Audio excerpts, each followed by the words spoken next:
Most owners try to stop their dog from barking at strangers by stopping the bark. The shush, the firm no, the hand signal, the spray bottle, the tightened leash, all of it aimed at the symptom, all of it aimed at the sound. None of it works. Not lastingly. Not in the way that means she stops barking at strangers for good, rather than pausing the bark in that moment and producing it again, louder, next time. Because the bark is not the problem. The bark is the announcement of the problem, and until you address what is underneath it, you will spend the rest of your life managing a sound instead of resolving the thing generating it. You know how this goes. She sees someone she doesn't know, and everything changes. The leash goes tight, the body goes rigid, the bark comes out in that particular register. The one that is not quite like any other bark she makes, that carries something harder and more urgent in it. You tighten your grip, you say her name, you try to move her away or ask her to sit or cover her muzzle. Sometimes it works for a moment. She always barks again. By the end of this, you will understand what is actually happening in her nervous system when a stranger appears, and you will have the specific framework that changes the association at the root. So the bark stops having a reason to exist, rather than simply being suppressed until the next stranger walks past. Before the framework, the one thing that determines whether any approach succeeds or fails, and that most owners never learn because it sounds too simple. Your dog is not barking at the stranger because the stranger is threatening. She is barking at the stranger because the stranger is uncertain, unknown, unread. A variable her nervous system cannot classify, and an unclassified variable, for a dog whose job is to monitor her environment, sits in the same category as a potential threat until proven otherwise.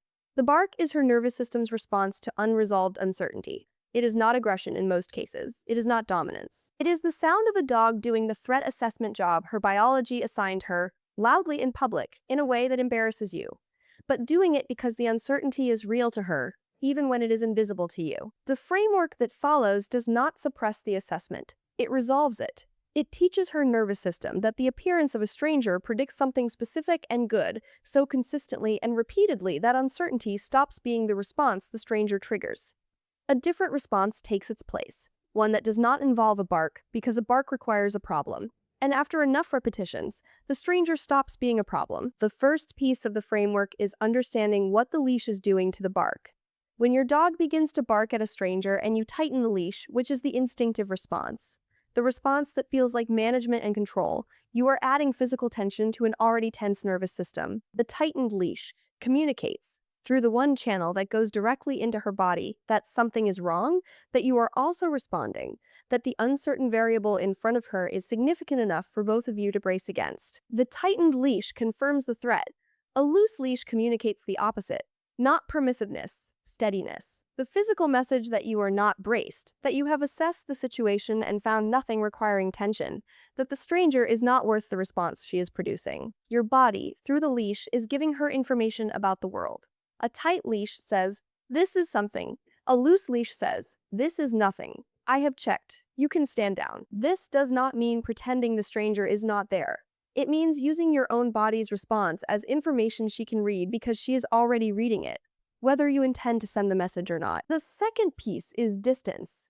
Specifically, finding the threshold and working from it. Every dog who barks at strangers has a threshold, the distance at which the stranger triggers the response. Inside that distance, her nervous system crosses into reactive territory.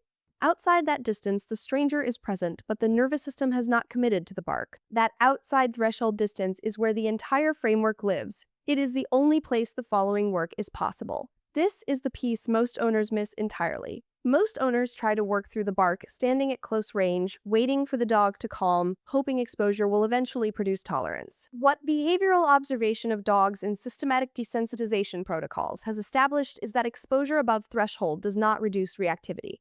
It rehearses it. Every bark produced is a bark practiced. The neural pathway deepening, the response becoming more reflexive, the threshold shrinking over time rather than expanding. Outside the threshold, before the bark begins, the nervous system is still available. The dog can think. She can eat. She can orient to you. She can do the work that changes the association, because the association is not yet fully triggered. Find the distance at which your dog notices the stranger but does not bark. Work there. The third piece is the association itself. The specific thing that changes what a stranger means to her nervous system. A stranger appears at threshold distance. At the moment she notices, not when she barks, before she barks. The moment her body orients toward the stranger, something wonderful happens. A piece of something she genuinely values appears from your direction. Every time, without exception. Stranger appears. Wonderful thing happens. Stranger disappears. Wonderful thing stops. The pattern is not complicated. Stranger predicts good thing.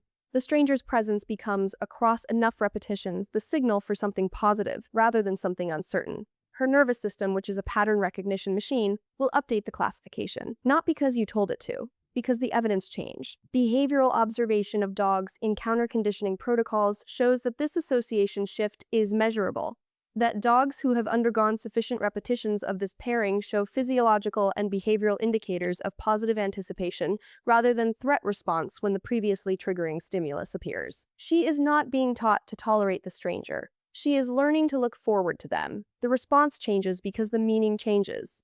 The fourth piece is the progression and the patience it requires. Begin at distance. Work at distance until she is orienting toward the stranger, and then looking back at you, anticipating the payoff rather than loading the bark. That look back is the sign the association is shifting. She is no longer asking, is this a threat? She is asking, is the thing coming? When the look back is consistent at that distance, decrease the distance slightly.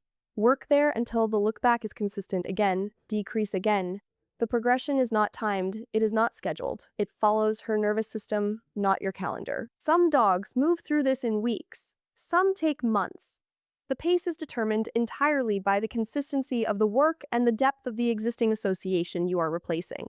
Outside environments change the difficulty. A stranger in your front yard is a different variable from a stranger on a busy street, which is a different variable from a stranger entering your home. Each context is effectively its own training scenario. The association built in one does not automatically transfer to all others. When you move to a new context, return to a greater distance and rebuild from there.